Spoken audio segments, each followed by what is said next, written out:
good morning, and welcome to Morning Brew on Labour Social. Straight in there with a super chat from Captain Bart Roberts. Thank you so much, sir. You are a legend. I'd like to say how much I've appreciated the camaraderie from all subscribers and presenters. You kept this rebellious old private sanity. You are very welcome. And just want to say, it is the what is it today? It's the 12th. The 12th of June, 2024. And last night at around 6 o'clock, we crossed into the territory I never thought we would get to on this channel. We have now officially got over 40,000 subscribers.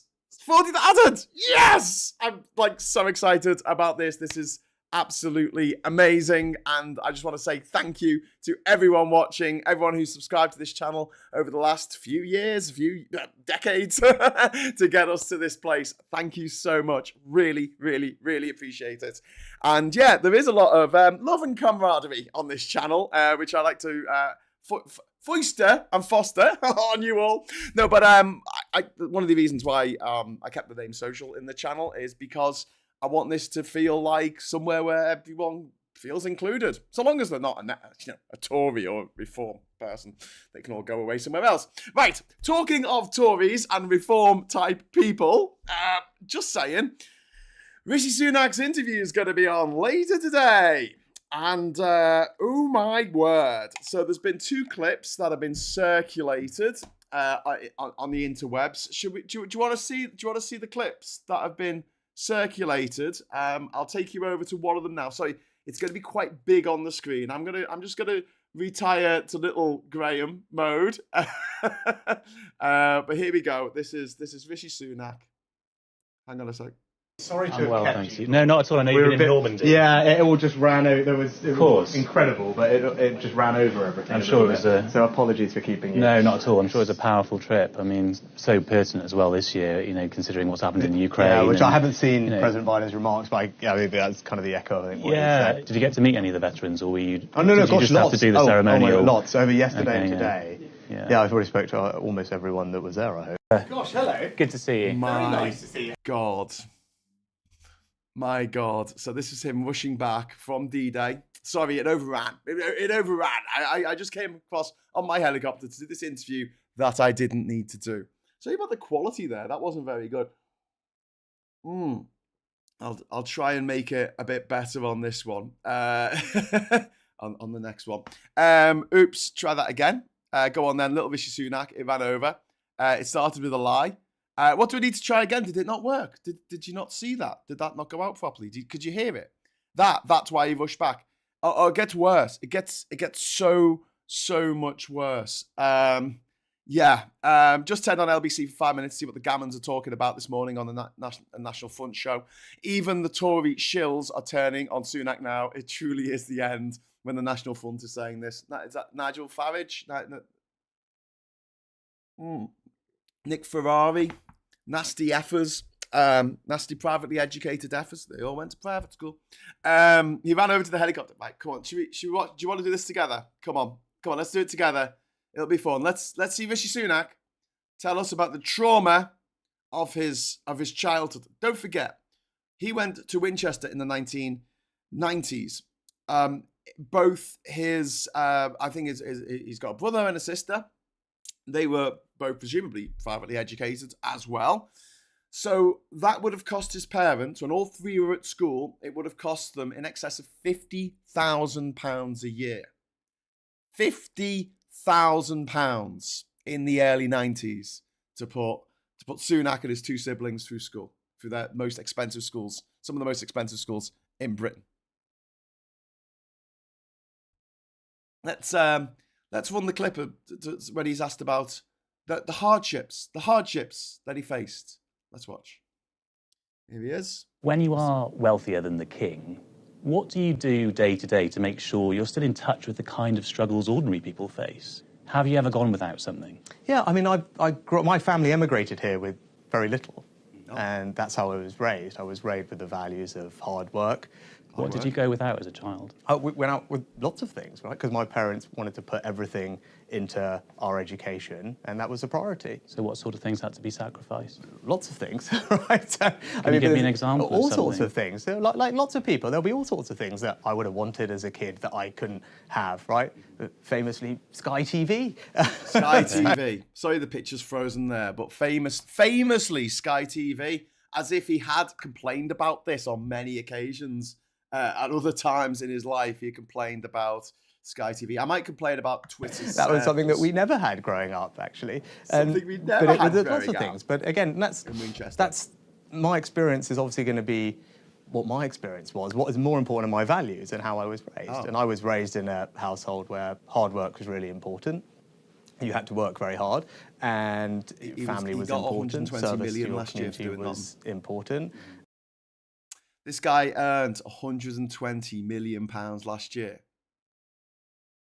but from being rich. That was his job in that respect. I mean, he got 130,000 for being Prime Minister of the United Kingdom, but that's kind of chicken feed compared with how much.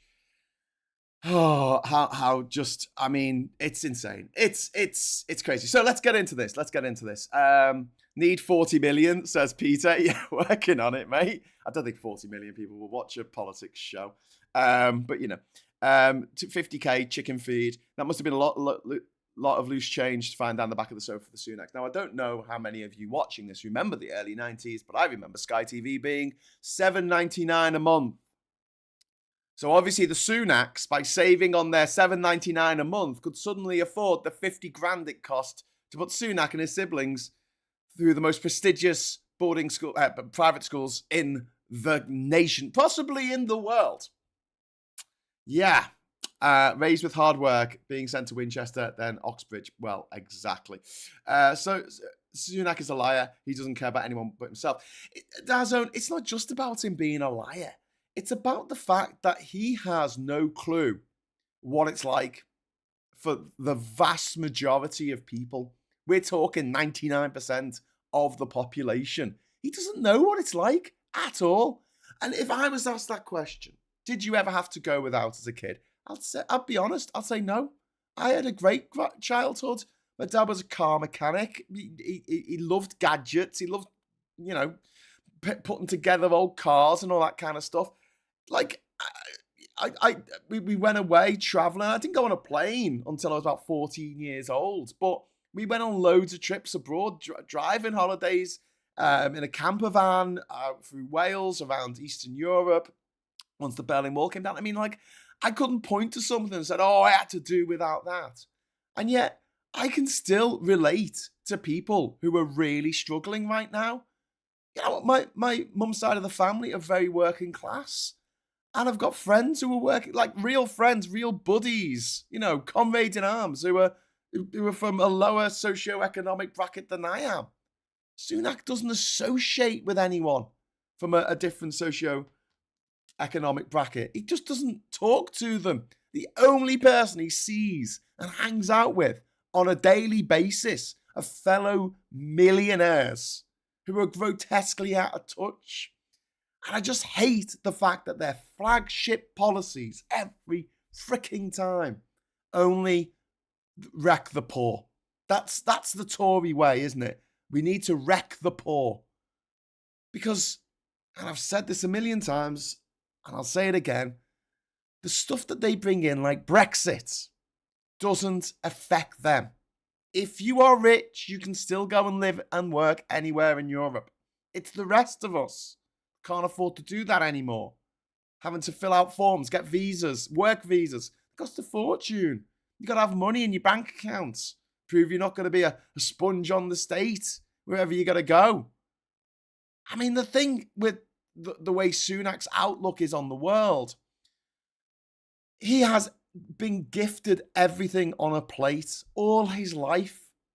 And he just can't understand the concept of not just normality, but here's the thing, failure. Because just like his peers, like Boris Johnson and David Cameron and Trump even, they can't conceive of failing at everything, at anything. If they do, it's always someone else's fault. Never their fault. Always someone else's fault. Have you noticed that? They never take responsibility for anything they do. If they are forced to apologize because everyone's screaming at them, you really need to apologize now, against their will, they will apologize. And then as soon as they have apologized, they said, I'm sorry, we need to move on. Like a stroppy teenager. I said, I'm sorry. Yeah, it's not going to replace the window, is it? Like the way the outlook on the world that these people had, it's sadistical. Nigel Farage is the same. They're obsessed now with pulling us out of the European Convention on Human Rights and stopping the European Court of Human Rights having a jurisdiction over the United Kingdom, as it does in most of the other countries in Europe that are currently at war with Ukraine. And he wants to pull us out of it. Why? Because he doesn't care about human rights. He's got the money. He can afford a private hospital. I mean, he can afford to build a private hospital. That's how wealthy he is. He can afford his own private security everywhere he goes. He doesn't need a police force. He doesn't need the things that you and I need to just function in everyday life. He doesn't need enough money to feed his family. He'll never have to choose between heating and eating. But, I mean, look, I could say that as well. I'll never have to choose between heating and eating, I don't think, touch wood. But at the same time, at least I know people who have had to make that choice, who are struggling. He doesn't. And how can you have empathy for anyone else if you can never even envisage hanging out with these people? It's an absolute disgrace that this man has become Prime Minister of the United Kingdom after a series of disgraceful prime ministers. Absolutely disgraceful. Each one seemingly worse than the last. But, you know, I'm going to say there is a cloud to this silver lining. There is a silver lining to this cloud. And that is that he is leading the worst election campaign this nation has ever seen. And a perfect time for him to lead a terrible campaign. Because this is our once-in-a-lifetime opportunity to make sure that the Tories finish third. Because if they do, there's a good chance that they will break apart and we will end the Tory party. We'll split it in two. You'll have the One Nation Tories, the sensible ones, forming a new centralist right-wing party. And then you'll have Farage and his creepy weirdos like Suella Braverman and Kemi Badenoch. And they're going to get together and say, let's have a reformed Conservatives party, whatever they want to call themselves. And no one's going to vote for them, except for a few people who are mad, the MAGA types, but we don't have that many MAGA types in this country. Most people in this country are rather proud of their nation. They don't scream about it from the rooftops like the Americans do, but they think, yeah, we've done some good stuff. We've done some bad things as well, but, you know. But now, wow, he's leading the entire Conservative Party off a cliff. And I'm here for it. I'm here for the popcorn. Anyway, I've missed a bunch of super chats, including a huge one from Plum Duff that I'll get to in a moment. But first of all, Emma Price, thank you very, very much for the super chat. Really appreciate that. Says, he doesn't really get it. He does not realize people are now going without basics like food, warmth, and company. Yeah, that company is a really good one. To point out, Emma, so many people at the moment are lonely, especially in the wake of COVID and people not really going out as much and changing their lifestyle because they can't afford to travel because it's £150 return now from Durham to London. It's £106 to go from Durham to Liverpool. £106 return on the train. Or we can drive our electric car and it'll cost about £6 in electricity. I'm not even kidding. There's a special rate you can get on Octopus and it allows you to fill your car up for like buttons. There are choices at the moment. And we are very, very fortunate that my partner's got a salary sacrifice scheme at work that allows her to be able to effectively rent an electric car. But we worked it out. It was cheaper to do that for the next few years than to run a petrol car. Even taken in consideration if we owned it and then sold it afterwards because of the cost of fuel, which these ghouls on the right, they want to keep up that price of fuel. They want energy to be giving subsidy, us giving subsidies every time we turn the gas on, every time we fill our cars, they want us to be giving subsidies to the Russians, to the Libyans, to the Saudi Arabians. Sorry, not the actual people of Russia or the people of Libya or the people of Saudi Arabia, the oligarchs who run those countries, the tyrannical dictators who run those countries. They want us to keep giving money to them, funneling money out of our country, instead of making energy here that can be delivered to our cars at the speed of light. Down a wire. Anyway, right, moving on. Emma Price, yeah, done that one. Johnny Copperhead, bullshit, bluster, and bollocks, conservative values. I love that, mate. Thank you so much for the super chat. Phil Spicer is in there as well. Any relation to Michael?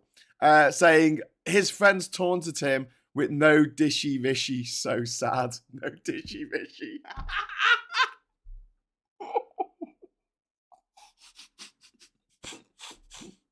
Sorry, that really tickled me. I don't know why I drank some tea after laughing. It's probably going to come out my nose now.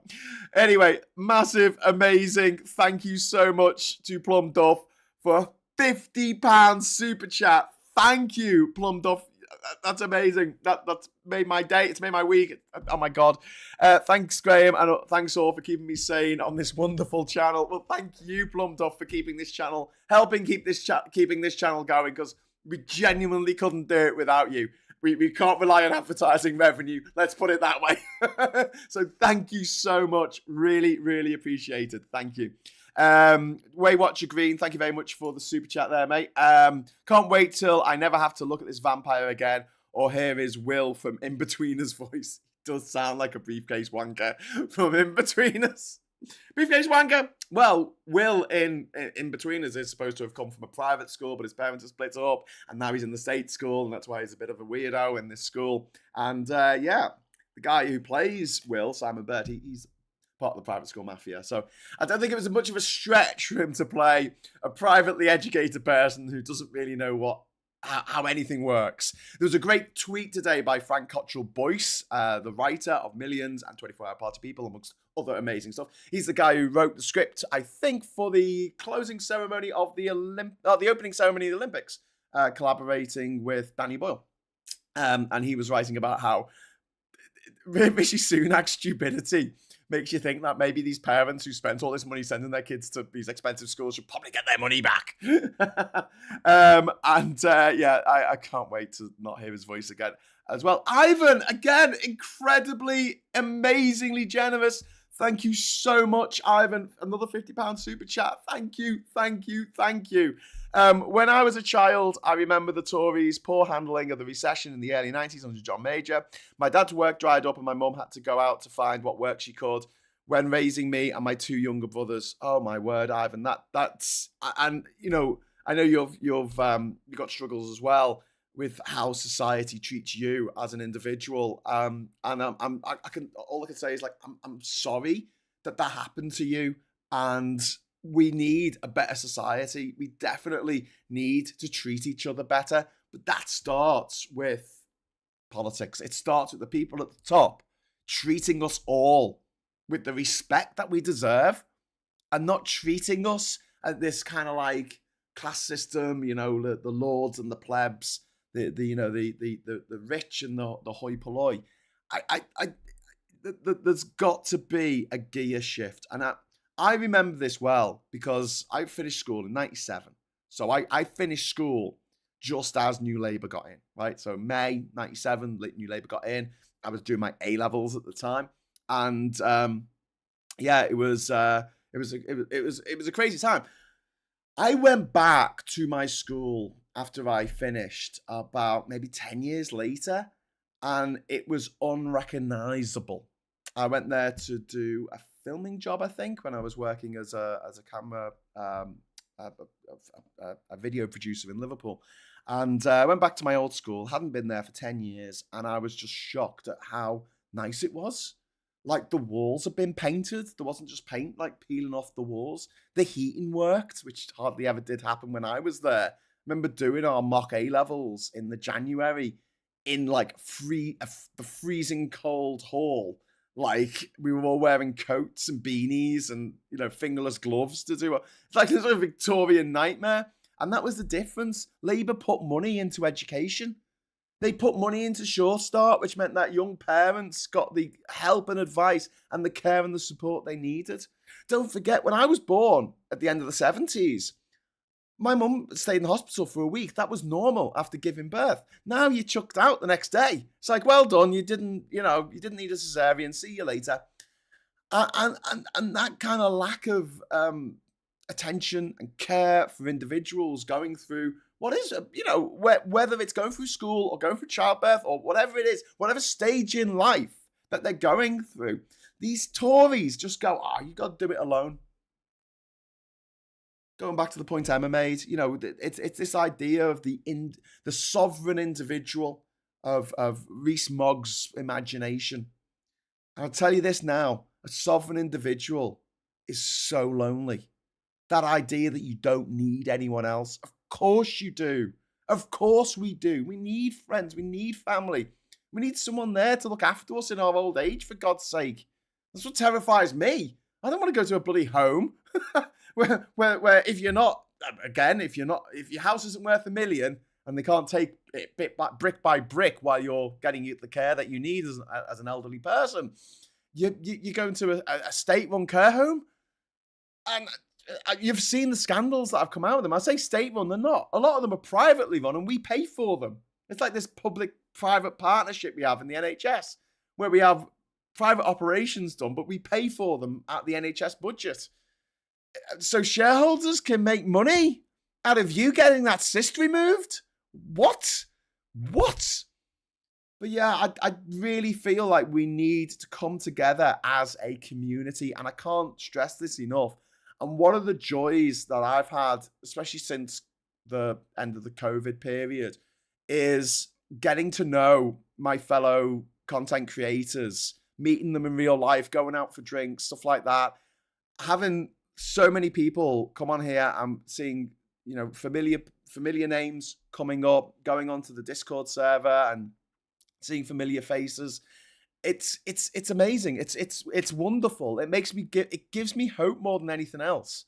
More than Labour do. I mean, look, I'm happy that Labour are going to storm this election. I'm made up about that. But I'll say this because this is my experience when I was traveling around the world. I might have mentioned it. I've been to every country in the world. That I learned very quickly you can't judge people by their governments. Because I would hate someone to judge me by my government now. Back then, 2009, we were still doing all right. I mean, we were recovering from the credit crunch, but generally speaking, we weren't doing too bad. We had an NHS that was the envy of the world. We had a national debt that's like half of what it is now. We had an economy that was actually, getting back on its feet and growing. That stopped in 2010. Tories got in. First thing they did, austerity. Terrible idea. Just made the poor poorer, made it so people couldn't buy as much stuff. And then we had the shock of Brexit, and then we had COVID. And COVID was like this absolute monumental machine, an infernal machine that sucked money out of everyone who wasn't born with a silver spoon up their arse and gave it to the people who were born with a silver spoon up their arse. The number of billionaires around the world during COVID, the COVID profiteers, let's call them, went through the roof as governments around the world scrambled to save their economies by making the poor poorer and the rich richer.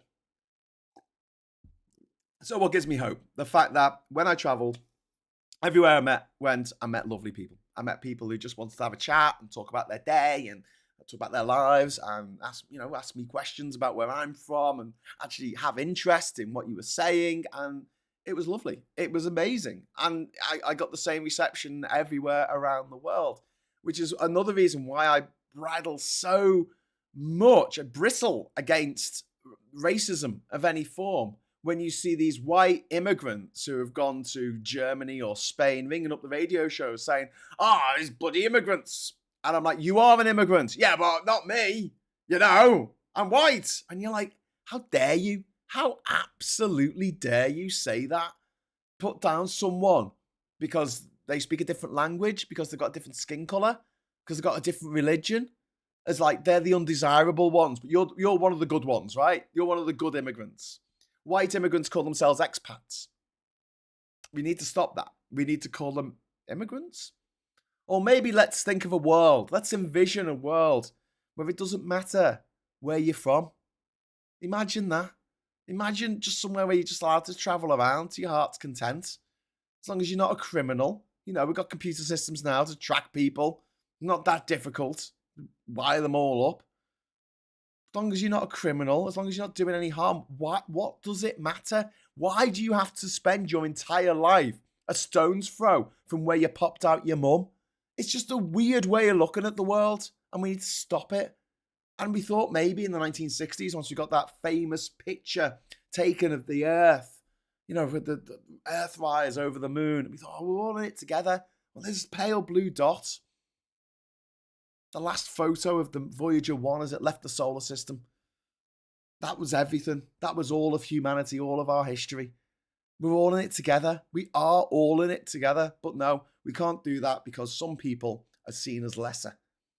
And Rishi Sunak cannot get his head around the struggles of people who weren't born incredibly rich, didn't have the fortune of marrying an heiress of a multi-billion-dollar empire, business empire. Just utterly, utterly, utterly disgraceful. Got a few more super chats come in. Captain Bart Roberts, we need a kinder society. I couldn't agree more, mate. We do absolutely need a kinder society. We also need a Kinder society where everyone gets free Kinder eggs. So Kinder chocolate's amazing. Johnny Copperhead, what kind of society? A kind of society. I like that. I like that, Johnny. Thank you very much for the super chat. And Craig there, socialism for me, heartless capitalism for thee. Yeah. But the thing is, capitalism eats itself. Capitalism, unfettered capitalism is as daft as unfettered communism because they both fail. They both fall at the same hurdle. And the hurdle is marked human greed. Right? You have to account for human greed. And it's why the idea of socialism, the idea of it, you know, working together for the good of society instead of the good of ourselves, or being forced to work for the good of society, which is communism, or, you know, doing jobs, everyone getting paid the same, no matter what. A lot of the people who don't really know the difference between socialism and communism and conflate the two. It's a bit like me saying that, you know, a Tory policy, which is fairly innocuous for the Tories, like a tax cut for the rich, saying, oh, well, that's Nazism, isn't it? Well, it's not. I think you have to go a bit further to the right to get to the Nazis, you know, to go full Godwin. But even so, you've got a lot of people who just misunderstand what socialism stands for and what it means. And it doesn't help that the Nazis co-opted the word socialism in their name, but we have to look at what societies work best in the world. And we keep coming back to Scandinavian societies, Denmark, Finland. Finland's got the best education system in the world. Portugal's got one of the best systems for drug addicts in the world. It works fantastically well. I don't know why we can't take these kinder, gentler approaches to big social issues. Well, we could. But, you know, I guess the Tories want people to suffer because in their sick, sadistic heads, they feel like people deserve to suffer for not working hard enough. It's just hard work. That's what it is. It's just hard work. I just want to say thank you very much to everyone in the chat. There's so many wonderful comments coming through. R.I.P. Bill Anders. Great stream, great and well said. Thank you very much, Plum Duff. Thanks for the super chat. Really, really appreciate that. That's wonderful. God, that was an opening monologue, wasn't it? I'm going to just nip over to the papers now, so we can see what the papers say. The Daily Mirror here. Rish, I didn't have a dish. PM said he had no Sky TV as a kid, so he knows what it's like to struggle. My God. This is a guy who had to have the electricity infrastructure in Richmond constituency where he lives, where he's got a mansion in Yorkshire, in North Yorkshire.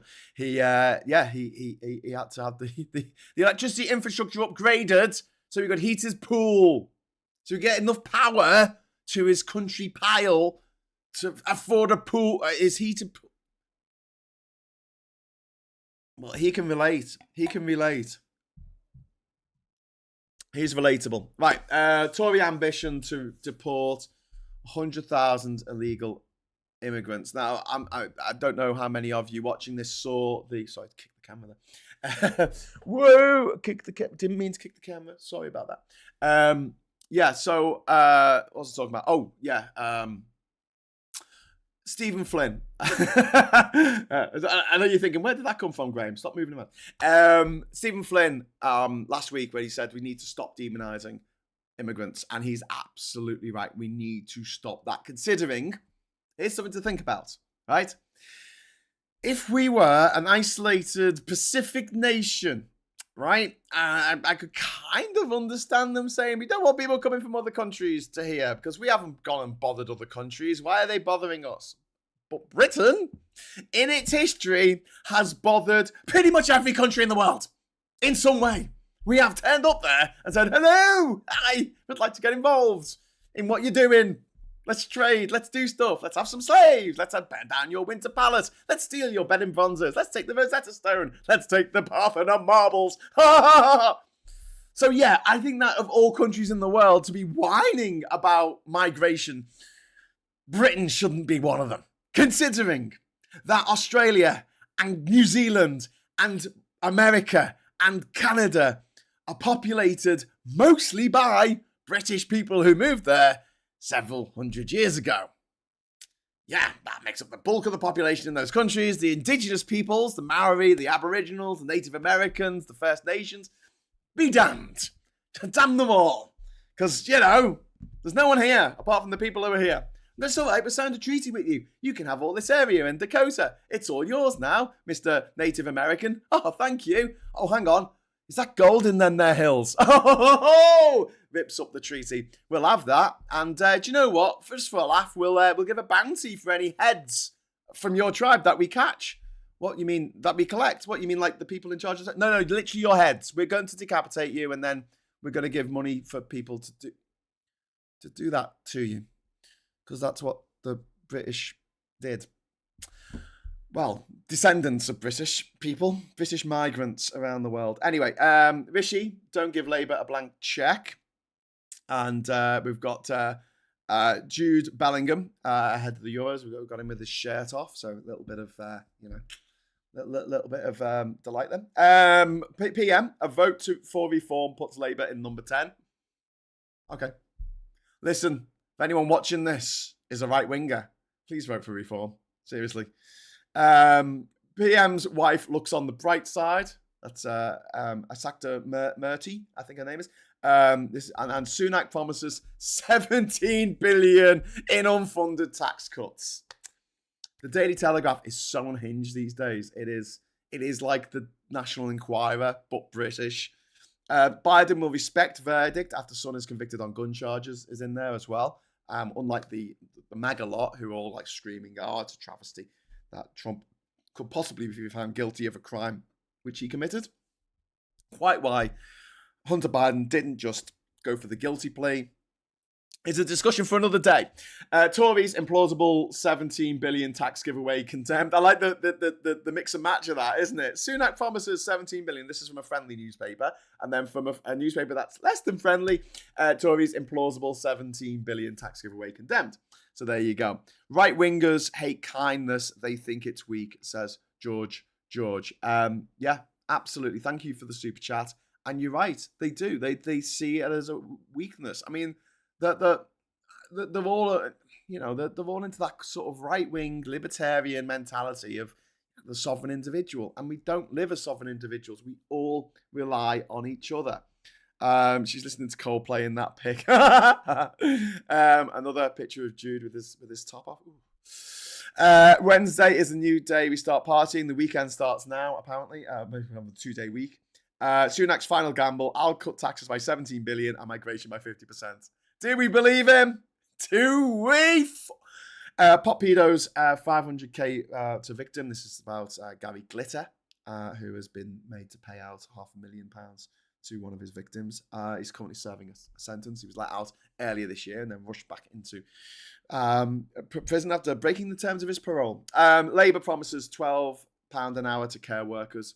I mean, that's not great because it should be more than that. But do you know what? Like, that's manageable. That's doable. 17 billion of tax cuts. Not doable. Not doable at all. But yeah, just to go back to George's point about right-wingers hate kindness because they think it's weak. A lot of rich people like to say, nobody gave me anything. I'm a self-made man. How many times have you heard that? And then you dig a little bit deeper into, I don't know, the history of Trump or Elon Musk. And it turns out their father owned an emerald mine. Owned an emerald mine. And they went to the most expensive school in Pretoria, South Africa, during the apartheid regime. But they pulled themselves up by their bootstraps and made it with nothing. Nobody gave them anything. So let's just imagine for a moment that you're a bit more of an Alan Sugar rather than a Tim Weatherspoon. Tim Weatherspoon went to a private school. So did Branson. So did Rocco Forte. So did James Dyson, massive Brexiteer. They all went to a posh, privileged school. Now, Alan Sugar didn't. And you could argue he grew up in the East End of London.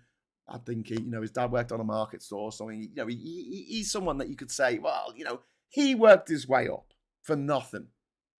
But it wasn't nothing, was it, Alan? Because someone gave you a school. In fact, when you popped out your mum, I'm sure someone gave you milk. I'm sure someone gave you the roads that you walked down to get to the school. I'm sure that someone paid for the teachers in that school to teach you how to read and write, maybe run a business. I'm pretty sure that someone had to pave those roads and line those sewers for you to be able to, I don't know, flush your shit away from your outside toilet, if that's what you had growing up. I'm sure that someone built the environment in which you lived. And I'm pretty sure, Alan, it wasn't you. I'm pretty sure it was someone who came before you, out of their taxes, out of the money taken out of their pay packets, or the money charged VAT on stuff, that built the world in which we live. To say that no one gave you anything is the most disingenuous thing that a human can say. We live in a society. Someone made that stuff. Someone made the clothes for Alan to wear. He might have bought them, but someone else had to make them. He didn't make them himself. And the idea that for the first 18 years of his life, he was just paying everyone to do everything is a nonsense. And whenever you hear that line, oh, I'm a self-made man, no one ever gave me anything, you're like, society gave you everything. And it gave you the opportunity to get where you are today. Don't forget that. And pay your bloody taxes. Right, I'm off. 1833, says Frank Riley. Alan Sugar went bankrupt quite a few times on his way to making skyboxes. That's a very good point, Christopher. Bankruptcy laws. They're a nice one, aren't they? If you're rich and your company fails, you can just declare yourself bankrupt and you can keep your mansion. Whereas if you are poor and you lose your job through no fault of your own, you could have your house repossessed. Because that's the way it works. You can't run a business without the infrastructure of society around you. To quote Obama, you didn't build that. Yeah, exactly. Absolutely. Right. Okay, I'm going to get off now because it is 12 minutes past 10. I have gone on a bit longer than normal, but then I've had some incredibly generous super chats from Ivan and Plum Duff. So thank you so much for them. Thanks for watching. I'll be back later today, I think, when Sunak does his interview. I could Google now to find out what time he's doing his interview tonight. But I will come on.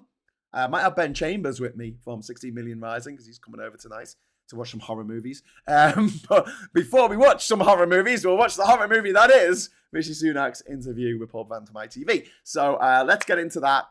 Join us for that. It'll be a little bit of a talk along with that show. So yeah, watch party.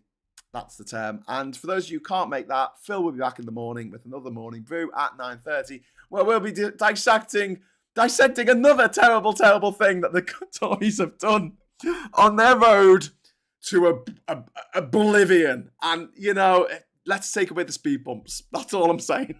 Let's take away the warning signs. Just straight off the cliff. See you later. I think they've already got off the cliff. And they're at that Wile E. Coyote moment where they don't actually fall till they look down. So they're keeping their head up going, no, it's fine. Because, you know, the moment they go, old little sign saying help. Anyway, right. Enough Wile E. Coyote chat. Thank you so much for the chat and the super chat. I really, really appreciate it. And thank you so much. It means a lot to me that we made it to 40,000 subscribers. Considering the fact that Labour's channel only had like 50,000 last time I looked. It's probably gone up now because of the election. But, you know, we're hot on their heels. We're hot on their heels. And, you know, if you've got friends who are into politics or just want to have a laugh or just want to join the chat with us, please send them along. Say, yep, we watch this guy in the morning and we all talk to each other and make jokes and put in badges and rainbows and things. You are very welcome to do so. So until next time, I'll say give us a like on the way out. Thanks for joining us. Hello, good evening, welcome, and goodbye.